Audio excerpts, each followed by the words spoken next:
Bienvenidos al canal de historias bélicas que merecen ser contadas. Hoy vamos a ver una de las medidas más desesperadas de Alemania en su intento por no sucumbir en 1945. Si bien en este canal ya hemos visto otras acciones muy llamativas como lo fueron la formación de la Volkssturm o la creación de nuevas divisiones con soldados heridos durante las últimas semanas del conflicto, hoy ha llegado el turno a la Werwolf, traducida en español como lobo de defensa. Para que nos hagamos una rápida idea del papel de este grupo combativo, su función era parecida a la de los partisanos del frente oriental que tanto habían sufrido los alemanes o al de la resistencia francesa en el occidental. Este movimiento comenzó a ser planificado para septiembre de 1944, pues era el momento en el que los aliados se encontraban ya en las fronteras originales de Alemania. Y es que tras muchos años combatiendo contra el grupo de guerrilleros en su retaguardia, los alemanes habían acumulado mucha experiencia en cuanto a su funcionamiento y ahora pretendían utilizarlo a su favor. Si bien la gran mayoría de hombres y adolescentes ya habían sido movilizados, ya fuese para el ejército o para la Volkssturm, en la Werwolf se pretendía que cualquier varón de más de 14 años se organizase y tomase acciones beligerantes contra los enemigos de Alemania una vez que quedasen en territorio ocupado. Estas acciones consistían principalmente en robar armas, raciones y municiones de los soldados aliados, así como atacar depósitos de combustibles o envenenar los de agua. También tenían la misión de realizar acciones de sabotaje de todo tipo, así como llegar a asesinar a algún alto cargo o simplemente a algún soldado con el objetivo de infundir miedo y desconcierto en las líneas enemigas. Por último, también se les autorizaba a atentar contra cualquier alemán que colaborase con los aliados. Estas acciones no fueron concebidas únicamente para actuar en las zonas que habían quedado bajo control aliado, pues también se organizaron comandos que se infiltraban en las líneas enemigas para cometer algún tipo de sabotaje y posteriormente regresar a posiciones alemanas, aunque estos casos fueron muy pocos. Los lemas de la Werwolf eran los siguientes: torna el día en noche y la noche en día, ataca al enemigo allí donde lo encuentres, conquista o muere.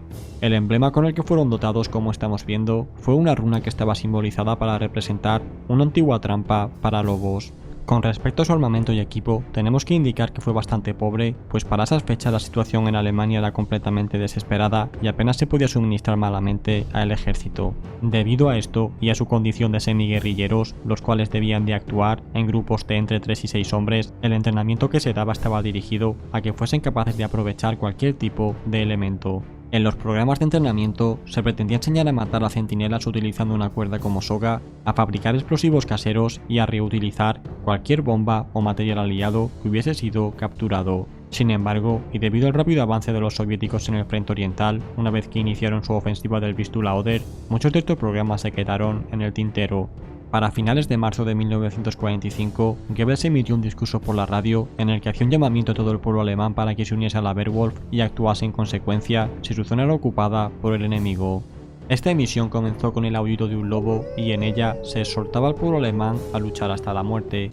Algunas palabras de esta emisión fueron las siguientes: todo bolchevique, todo inglés, todo estadounidense que pise nuestro suelo deberá convertirse en objetivo de nuestro movimiento.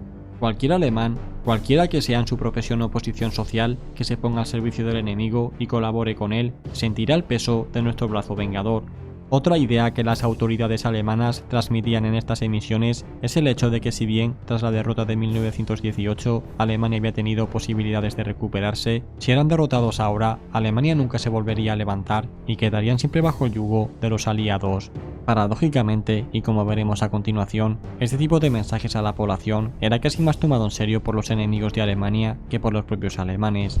Esto se materializó en todo tipo de avisos a las tropas tanto estadounidenses y británicas por un lado como soviéticas por otro, de que cualquier civil sin importar su edad o sexo podía ser un miembro secreto de esta organización. Este nerviosismo se pudo comprobar en que fueron ejecutados al menos 6.000 civiles en el frente occidental por la menor sospecha y un número sin determinar en el sector oriental. La suma total de estas ejecuciones es mucho mayor a la de los miembros oficiales que llegó a tener esta organización y también totalmente desproporcionada con las pocas e irrelevantes acciones que llegaron a cometer. Lo cierto es que el éxito de la Werwolf, al igual que otros muchos en aquella época, fue más el infundido por la propaganda que por las acciones reales de dicha organización. De la misma forma que se hablaba de las armas milagrosas que estaban por venir para dar un vuelco rápido a la guerra, o de la enorme fortaleza que se había levantado en los Alpes, con la Werwolf pasó algo parecido. Sus acciones más notables fueron un par de asesinatos a alcaldes alemanes que colaboraron con los aliados, el robo de alguna pequeña provisión aliada sin importancia y la intimidación a la propia población civil. En algunas paredes de los edificios, sus miembros escribían: «Traidor, ve con ojo, la Werwolf te observa».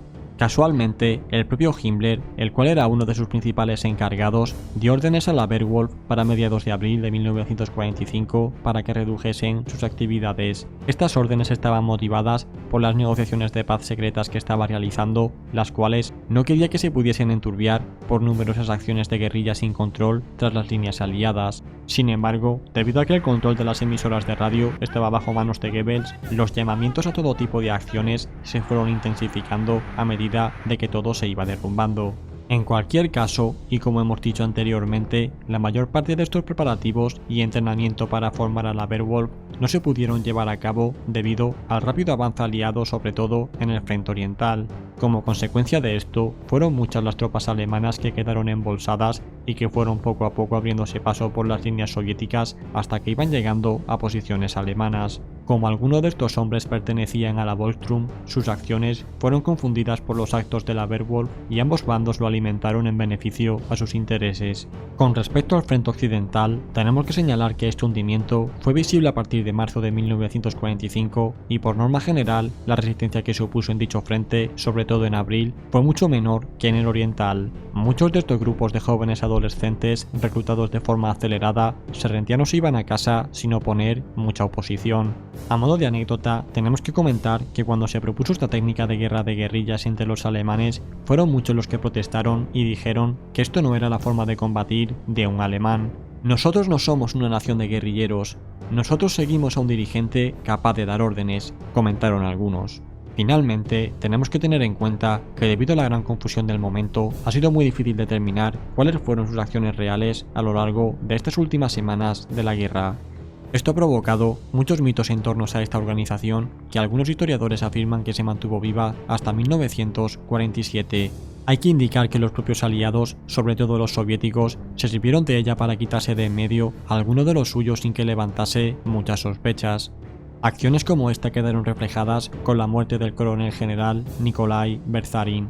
Este oficial soviético era el comandante de la guarnición de Berlín y fue asesinado el 16 de junio de 1945. Si bien ante actos como este, los soviéticos culpaban a miembros todavía activos de la Werwolf, los propios berlineses apuntaron a una acción llevada a cabo por el propio NKVD soviético. Como muchas veces ocurre, cada bando utiliza cualquier elemento, ya sea propio o de su enemigo, para su beneficio. Y bien, hasta aquí el programa de hoy sobre este asunto tan poco conocido de los últimos meses de la guerra. ¿Qué os ha parecido? ¿Conocéis otras medidas más desesperadas realizadas en estas fechas o creéis que esta es la mayor? Os invito a que veáis los programas en los que hablamos tanto de la guerra antipartisana del frente oriental como el del papel de la resistencia francesa durante el desembarco de Normandía. Os dejaremos enlaces en la descripción. Esto es todo, suscríbete y dale a like si este programa te ha gustado y nos vemos en el próximo programa. Hasta pronto.